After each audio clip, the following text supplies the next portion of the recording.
Hi,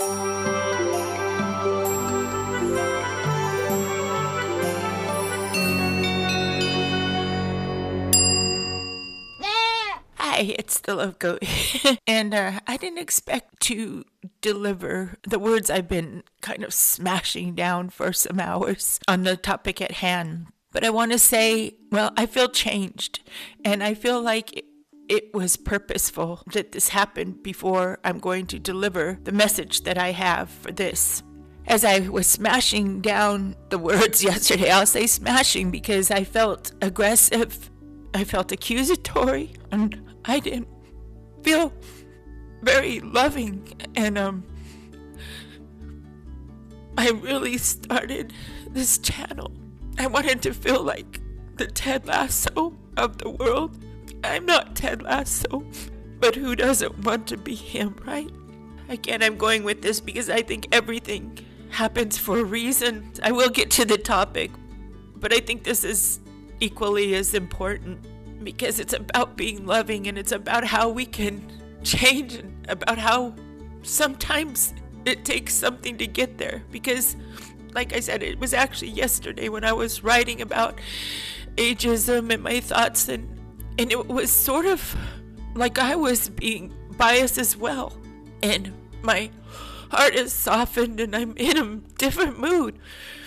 And I'll tell you why. Because I've been in love with the band Queen since I was a very young girl. And at the time I didn't feel like it was popular. It has become very popular, even more than it was then.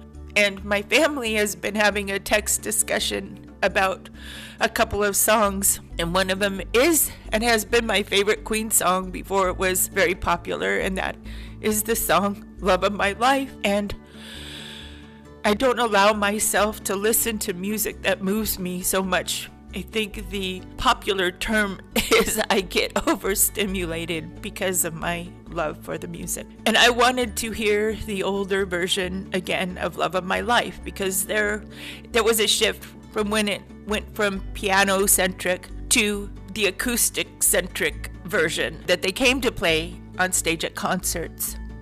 And just another little side note is that in the album version, part of my love for it is also the harp. Anyways, listen to it. It's beautiful. But I allowed myself to listen to Love of My Life, the album version. And I just sat quietly listening, which is something I haven't allowed myself to do in such a very long time. And YouTube being what YouTube is, it went from that, before I could stop it, it went right on into my favorite Queen song, Somebody to Love. And it went right into the album version of that. And I sat there, so unlike me, my hands planted on the table in front of me, my headphones on, just listening to one of my very favorite songs. And after that, I had to hear something more upbeat. So I looked up Freddie in his interview where he says he's just a musical prostitute, darling.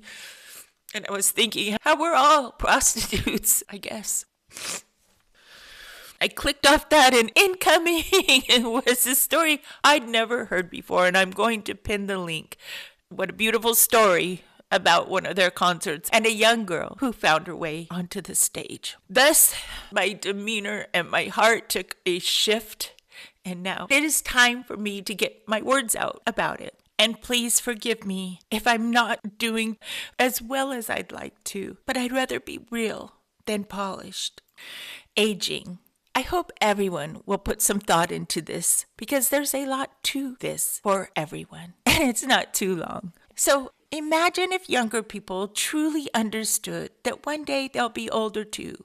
That is, as they say, if they're lucky. With this alone, I'd think we shouldn't have an ageism issue. But as they say, here we are.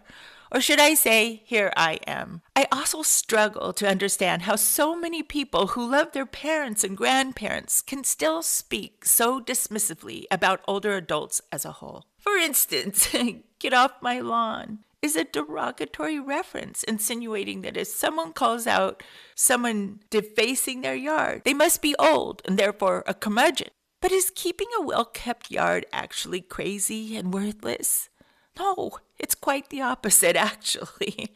It's smart care for many reasons, and it brings value to the neighbors. Have you noticed that boomer has become a dirty word? And people using it like that have parents and grandparents that are boomers. I see it a lot in discussions about where to build affordable or alternative housing. They write, boomers. Yeah, not in my yard. I have to ask the person throwing that out there. If you had a $2 million home that you got up and went to work for a good part of your life, it may even be what will support you when you get aged out of the workforce. Would you want it to lose value? If you're smart, won't you be speaking up for your hard-earned investment? If boomers don't speak up for themselves, wouldn't that make them weak, incapable, and needy? This type of talk to me is spiteful and it's cold-hearted, and it frankly sounds ignorant to me. What if I classified your dad like this? How will you feel in the near future when people spread hatred about you protecting your investment? Okay, so ageism is discrimination or stereotyping based on someone's age. It's one of the most pervasive yet socially tolerated forms of bias we've got. It's baked into jokes, hiring practices, media narratives, even our internal fears about getting older. So let's get into it for just a couple of minutes. Call it what it is, and most importantly, talk about how to fix it. Because this nonsense helps no one, and it hurts everyone. Ageism actually starts early. People in their 20s and 30s are told they're too young to lead or to be taken seriously. They get lesser pay, fewer opportunities, and are constantly subject to just wait until you're older condescension. Fast forward a few decades, and suddenly those same people are too old for the job, too expensive, or not quite a culture fit. So we've created a world where apparently we're only the right age for about 15 minutes in our lives, and that is absurd. So let's look at the facts. Older workers bring institutional knowledge, emotional intelligence, and loyalty. Qualities companies spend millions trying to instill in younger employees through leadership programs. Meanwhile, younger professionals bring fresh perspectives, adaptability, and fluency with emerging tools. Skills organizations desperately need in a fast-changing world. The problem isn't that one group is better than the other. The problem is that we keep pitting them against each other, as if progress depends on eliminating one side. Ageism also hits differently depending on gender and industry. Women, particularly, face a double bind. Sexism amplified by ageism in Hollywood or corporate America.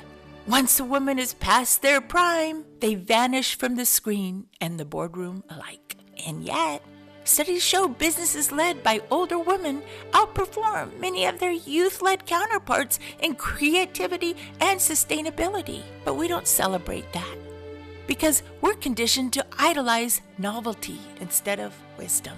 Even the tech world, with all its disruption rhetoric, is one of the worst offenders. Job postings filled with young, hungry, dynamic language are just coded ways to say, if you're over 40, don't bother. But plug into this. Steve Jobs would be 71 today, and Steve Wozniak is 75. Bill Gates is 70. These very men, inventors of modern technology, would be rejected by applicant tracking systems. Imagine having a business and missing that opportunity. And socially, we fear aging like it's contagious. Media tells us anti-aging is the everything goal. Creams, diets, surgeries, filters, fillers. Like there's something shameful about the human body existing in time. Imagine if we framed aging for what it is. Evidence that we've lived. Evidence that we've learned, endured, and adapted. I couldn't be recording this if I hadn't adapted. I couldn't have a YouTube channel if I hadn't adapted.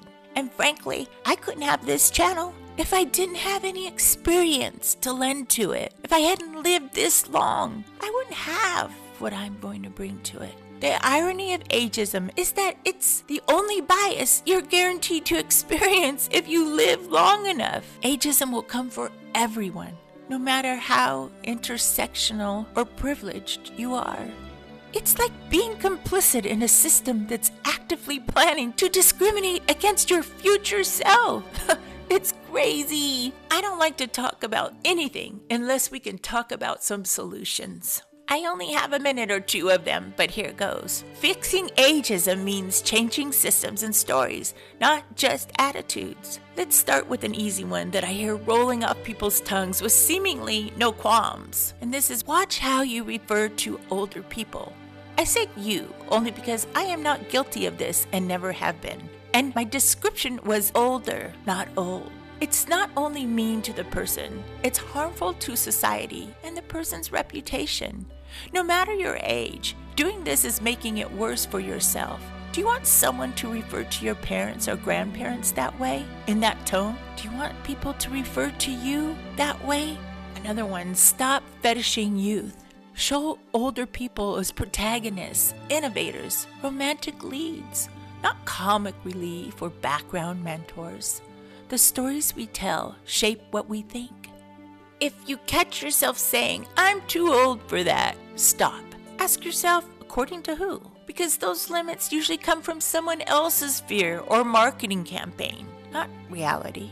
Build communities, workplaces, and social circles where all ages actually mix. And side note, this is my goal here with this channel. Innovation thrives on diversity, and that includes age diversity. Okay? How about laws? Let's strengthen anti-discrimination laws that protect older workers, that increase retaining access, and rethink retirement, because financial security shouldn't vanish just because of a birth certificate. Rethink workplace norms. Like, again, remove the coded language in job ads. Energetic, junior mindset. I like this one. Are you looking to start a career path? What does that say, right? And on the other side, you need to follow this up by trashing the ageist cues that throw out resumes and applications when there's too many years of experience or their job history goes too far back. And replace the retirement cliff policies with phasing or flexible exit options. Create reverse mentorship programs where younger and older employees trade expertise. TikTok literacy for negotiation tactics. How about that? A society obsessed with youth is a society with amnesia. We throw away the very people who built the systems we now depend on. And in doing so, we ensure that we will have no one left to teach us when the next generation arrives. You see, ageism hurts economies, it divides communities, and it wastes the single most renewable resource we have, experience. So stop treating old as a synonym for obsolete and start treating every stage of life as an asset, because wisdom doesn't expire. It multiplies if you know where to get it, and if you stand on your ground that it's okay to get it there. You may ask, why is the Love Goat channel talking about this? One, I aim to grow a channel where people of all ages convene. It's so healthy and it's so fun. And we can all learn from each other. And doesn't that feel good? And doesn't that make life easier? Ageism is not healthy, happy, or helpful. And love won't grow amongst that now, will it? Thank you for listening.